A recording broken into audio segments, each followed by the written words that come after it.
আসসালামু আলাইকুম গাইস, আপনারা কেমন আছেন? আমি তো আলহামদুলিল্লাহ ভালো আছি।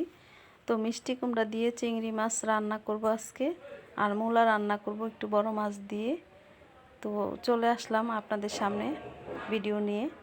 তো এই তো আজকে রান্নাটা করে নেই, যেহেতু আমার ইউটিউবে তো ভিডিও দিতেই হবে, আর পেজে আমি সন্ধ্যা 7টায় আসছি। তো ইউটিউবের ভিডিও দেওয়ার জন্য তো আমাকে ভিডিও এডিট করতেই হবে, তো সেজন্য চলে আসলাম ভিডিও নিয়ে। তো এই তো রান্না করতেছি। চিংড়ি মাছ দিয়ে দিলাম, প্রথমে তেলের ভিতরে কাঁচামরিচ আর পেঁয়াজটা দিলাম, দিয়ে তারপরে হচ্ছে চিংড়ি মাছটা দিয়ে 2-1 মিনিট লাড়া দিলাম। দিয়ে এখন বাকি মশলাগুলো দিয়ে দিব। হলুদের গুঁড়া দিয়ে দিলাম, মরিচের গুঁড়া 1 চামচ দিলাম, যেহেতু মিষ্টি কুমড়া একটু ঝাল খাবো না, বাচ্চারা একটু হালকা মিষ্টি পছন্দ করে মিষ্টি কুমড়াটা, তো সেজন্য ঝাল দিলাম না বেশি। আর ধনিয়া গুঁড়া দিলাম, লবণ দিলাম, আর একটু পানি দিলাম। দিয়ে মশলাটাকে একটু কষাবো, সাথে চিংড়ি মাছটাকেও কষানো হয়ে যাবে একদম ভালোভাবে। তো একটু পানি দিয়ে দিলাম যাতে মাছ সহ মশলাটা সুন্দরভাবে কষানো হয়ে যায়। তো এই তো মশলাটাও আমার কষানো হয়ে গেছে দেখুন। আর পাশের চুলাতে হচ্ছে ডাল বসিয়ে দিছি, ডালটাও রান্না করে নিতেছি, সেটা আর ক্যামেরার সামনে আনিনি।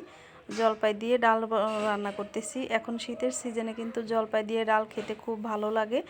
তো ডাল রেসিপি তো সবাই পারে, তা কম বেশি, সেজন্য ডালটা আর দেখালাম না। তো এই তো মিষ্টি কুমড়াটাও দিয়ে দিলাম, মাছটা কষানো হয়ে গেছে। আর একটু পানি দিয়ে দিব, যেহেতু একটু ভিজা ভিজা রাখবো সেজন্য একটু পানি দিলাম। আর যদি আপনারা শুকনা করে খেতে চান তাহলে কিন্তু পানি দেওয়ার কোনো দরকার নাই, মিষ্টি কুমড়া থেকে যেই পানিটা উঠবে সেটা দিয়ে একদম রান্না হয়ে যাবে।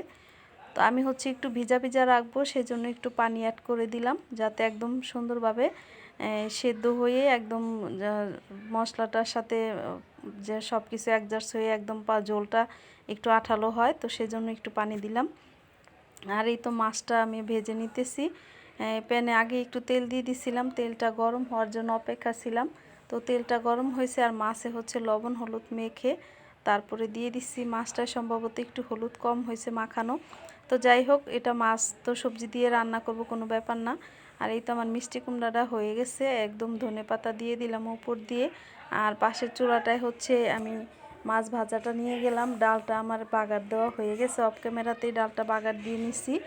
তো এত কিছু ভিডিও করতে গেলে হচ্ছে ভিডিও অনেকটা বড় হয়ে যায়, সেজন্য কেটে কেটে অল্প অল্প করে একটু ভিডিও করার চেষ্টা করি, শর্টকাট করার চেষ্টা করি। ছোট ভিডিও সবাই দেখতে পছন্দ করে, সেজন্য।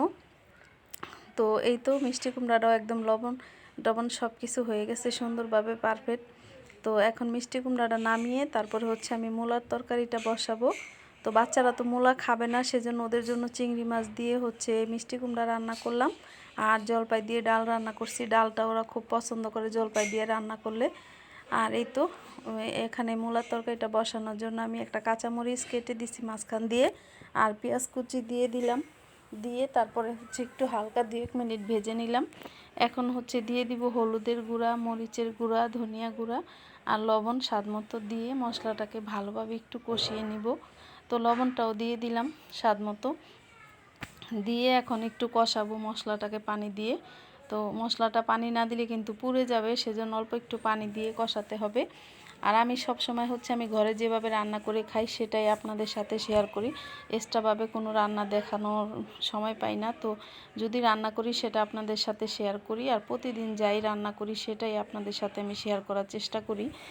এক্সট্রাভাবে কিছু দেখানোর চেষ্টা করি না, কারণ এক্সট্রাভাবে কিছু দেখাতে গেলে অনেকটা টাইম লাগে, আর সেটা পারি না। তো সেই জন্য আমি যতটুকু পারি ততটুকুই আপনাদের সামনে তুলে ধরি, চেষ্টা করি তুলে ধরার। তো মূলাটা এভাবে রান্না করব, তো একটু পানি দিয়ে দিলাম মূলাটা কষানোর জন্য। আমি হচ্ছে সব সময় তরকারি কষা একটু পানি দিই, কেন পানিটা দিলে হচ্ছে সুন্দরভাবে কষানো সিদ্ধ হয়ে যায়, আর ঝোল যখন দিব তখন অল্প পরিমাণে ঝোল দিলেই হয়ে যায়। তো আমার মূলাটাও কষানো হয়ে গেছে এখন। তো আমি হচ্ছে এখন ঝোলের পানিটাও দিয়ে দিব। দেখুন মূলাতে কিন্তু কোনো রকম পানি নেই, সুন্দর করে একদম ঝোলের পানিটা শুকিয়ে গেছে। এই কষানো যে হয়েছিল সেই পানিটা শুকিয়ে গেছে, এখন ঝোলের পানিটা দিয়ে দিব।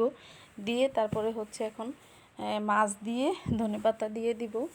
এই তো, আর পাশের চুলাতেই ভাতটা বসিয়ে দিছি, ভাতটাও রান্না হয়ে যেতেছে, মানে তরকারির সাথে সাথে এক্সট্রা যে জিনিসগুলো সেগুলো পাশের চুলাতে রান্না করে নিতেছি। তো এই তো মাছ দিয়ে দিলাম, শুধু বাচ্চাদের জন্য মাছ রান্না করলাম, সেজন্য শুধু অল্প করে মাছ দিলাম।